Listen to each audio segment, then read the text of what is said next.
40 বছর ভিক্ষা করে জমানো একটি পয়সাও খরচ করেননি সালেহা বেগম।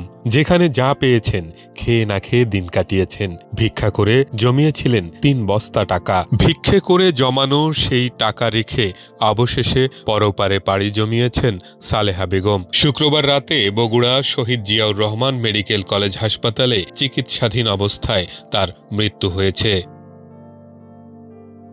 সিরাজগঞ্জ শহরের মাসুমপুর মহল্লার মৃত আব্দুস সালামের স্ত্রী সালেহা বেগম। সালে পাগলি নামেই এলাকায় তিনি পরিচিত। তিনি রায়পুর 1 নম্বর মিলগেটে শ্রমিকদের পরিত্যক্ত কোয়ার্টারে বারান্দায় একাই থাকতেন। সম্প্রতি তিনি অসুস্থ হয়ে পড়লে মাসুমপুর মহল্লার একটি বাড়িতে অবস্থান করেন। গত 9 অক্টোবর পরিত্যক্ত কোয়ার্টার থেকে 2 বস্তা টাকা উদ্ধার করেন স্থানীয়রা। ওই দিন সন্ধ্যা পর্যন্ত 7 জন লোক প্রায় 5 ঘন্টা গণনা করে 1,26,253 টাকা পায়। দুদিন পর 11 অক্টোবর একই স্থান থেকে আরও 1 বস্তা টাকা উদ্ধার হয়।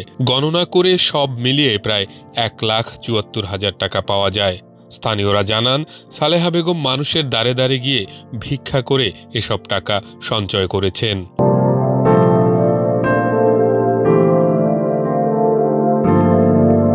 প্রতিবেশীরা জানান, সালেহা স্বামী পরিত্যক্তা হয়ে ভিক্ষাবৃত্তি করলেও কখনো রান্না করেননি। যে যা দিত সেটাই খেতেন। উনি এত বছর ভিক্ষা করে থাকতে হলো আমাদের কমিউনিস্ট মিল মসজিদ ইউনিয়নে একটা পরিত্যক্তা, যেহেতু মিলটা বন্ধ ছিল ওই বারান্দায় শুয়ে থাকতো। তো উনি যাই কিছু করতো ওই বারান্দায় খাওয়া দাওয়া করতো। এর বাড়িতে কোনোদিন পাক শাক করে নাই। তো এখন এত বছর থাকার পরে সে অসুস্থ হয়েছে, তখন নিজ এলাকায় এসে আমাদেরই বাসার সামনে এসে উনি শুয়ে থাকে। যে অবস্থা খুব লাজুক থেকে আমরা হাসপাতালে নিয়ে যাই, সদর হাসপাতালে চিকিৎসাধীন অবস্থায় 3 দিন পরে আবার রিটার্ন নিয়ে আসার পরে ওনাকে জিজ্ঞেস করি যে তোমার পয়সা কড়ি আছে কিনা। সো ইঙ্গিত দিল যে ওই মসজিদ ইউনিয়নের ওখানে কিছু পয়সা আছে। তো সবাই যায় ওই টাকাগুলো বের করে নিয়ে আসে, 2 বস্তা টাকা। সেখানে দেখা গেল যে 50-60 হাজার টাকা একদম পয়সা গেছে, ও জরাজন্য, ও কোনো কাজ নেই। আর পরের দিন আবার যায় আবার একটা বস্তা পায়।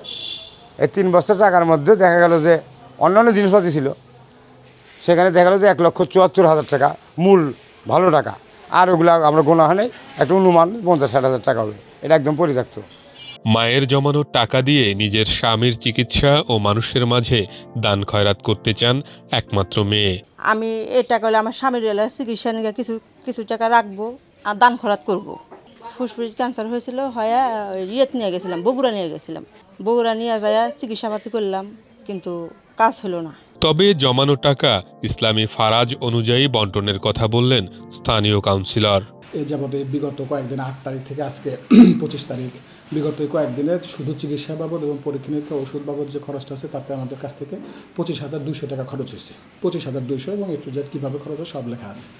তো এই অবস্থায় আর বাদ বাকি টাকাটা আমাদের কাছে আছে। এখন এই টাকাটা ওদের 2টা মেয়ে আছে, ভাই বোন আছে এবং আমাদের স্থানীয় মুরব্বীরা যারা আছে সকলের সমন্বয়ে জনতাকে নিয়ে বসে পরামর্শ সাপেক্ষে ওনাদের অডিশ যাদের আছে তাদের কাছে দিয়ে দেওয়া হবে এবং সেটা মুসলিম ফারাজ অনুযায়ী।